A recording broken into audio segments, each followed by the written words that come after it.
Hey everyone, welcome back to another video. In this one I'm going to be continuing with the BD1 project. In this video I'm going to be working on more of the leg pieces and the feet. So first I loaded up Fusion 360 and started to design the feet. I designed the feet to connect with the legs using a pin. This would then create a pivot point. And so the BD1 droid will be able to stand flat with its feet on the floor.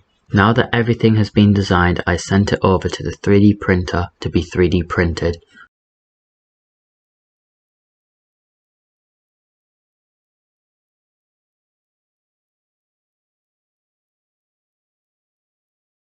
So here are all the parts printed. I designed a cap for the pins which will go on once the droid has been assembled and glued on. So here is everything assembled. Nothing that I printed needs to be painted because everything is going to be grey. However, I did repaint the legs white because the paint that I was using was wearing away from the parts rubbing against each other. So that is everything done for this video. If you enjoyed the video, please leave a like and subscribe for more videos just like this one.